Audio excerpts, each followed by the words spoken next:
Hey guys, Brandon Coleman here, and I'm going to give you a little mini lesson on how to create interesting lines over static harmony.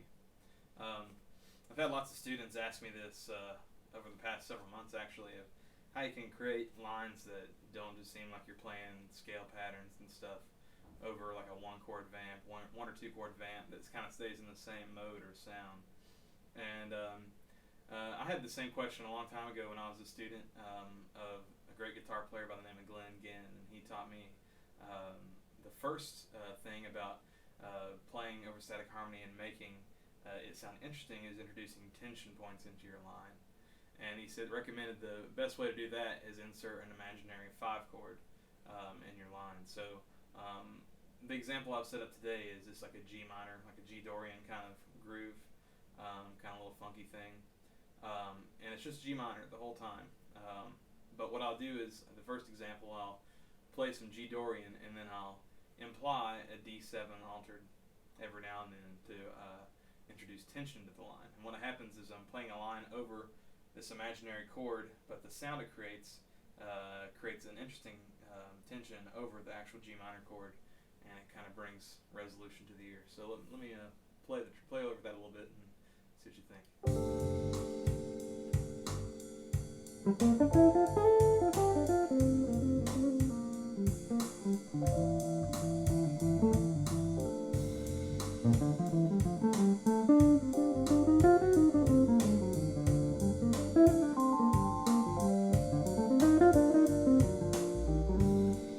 Yeah, so you can hear how it kind of sounds like I'm playing over that kind of chord progression, but in the track it's not really doing that, and it kind of sounds like I'm playing outside, but it has a nice logic to it. It kind of makes sense.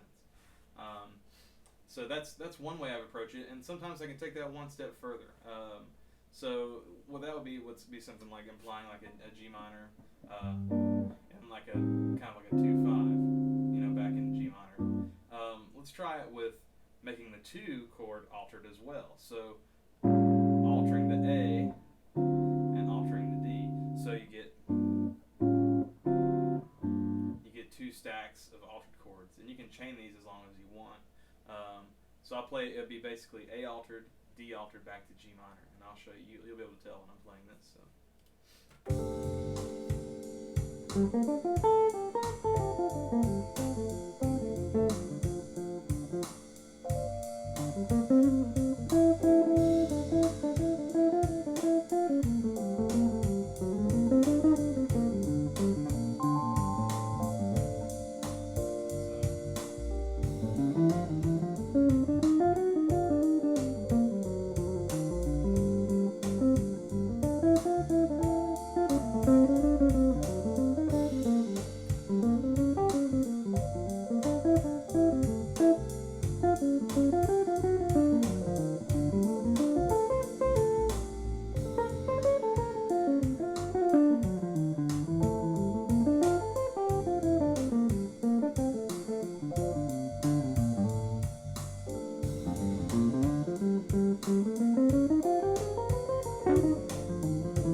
Yeah, so it adds an extra nice layer, to the sound, and it sounds like you're going further outside, but it also has logic to what you're playing.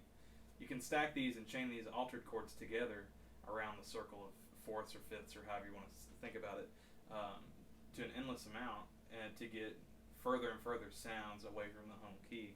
So, for example, I could play E altered, A altered, D altered, G minor.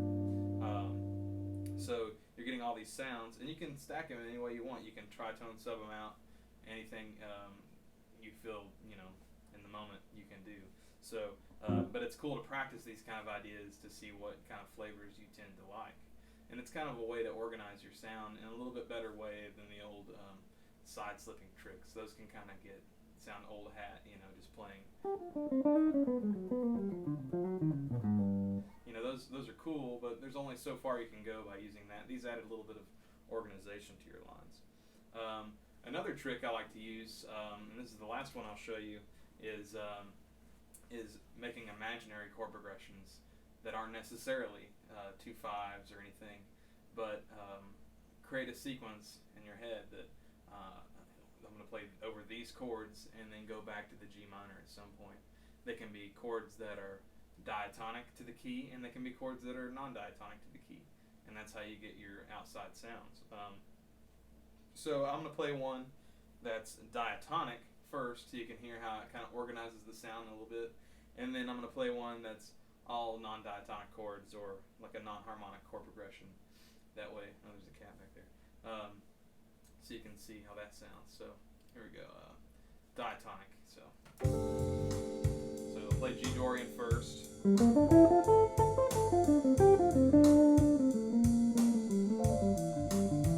I'll play like B flat Lydian, A minor,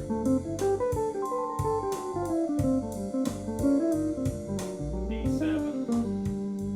So I can add in that little alteration, kind of create some nice lines. So I'm gonna try it again: B flat Lydian or B flat major 7 sharp 11, A minor, D7, and back to G. So.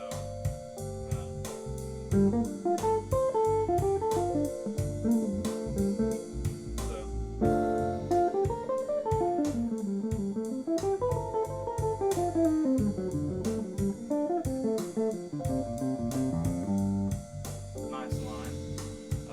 Now I'm going to try another diatonic one. Let's say D minor, C7 sus, A minor, F major 7.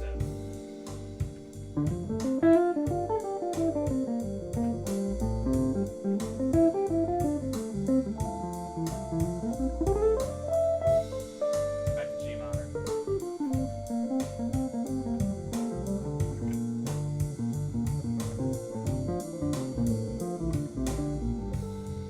Now let's try adding that 7 chord in there, or the 5-7 chord in to brighten it up a little bit. So let's do D minor, C7 sus, A minor, F major 7, D7. So here we go.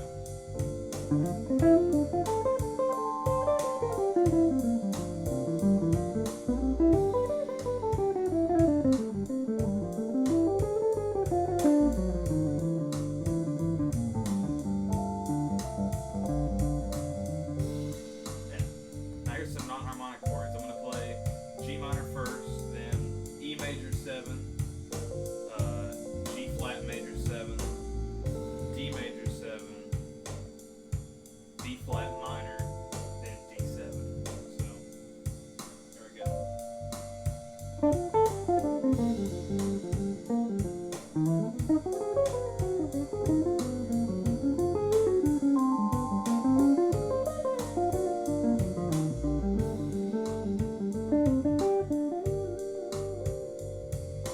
Yeah, so let's try that one more time. 1, 2, 3.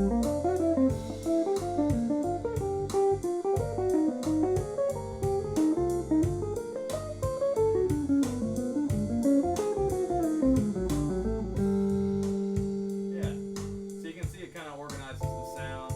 You're still playing some really out stuff, but it gives you something to latch on to, and you're not just playing random notes. So these are a couple methods to try to get some interest into your static harmony lines. If you have any questions, feel free to message me. I'm available for Skype lessons and all that good stuff. So yeah, hope you have a great day and enjoyed the lesson. Thanks.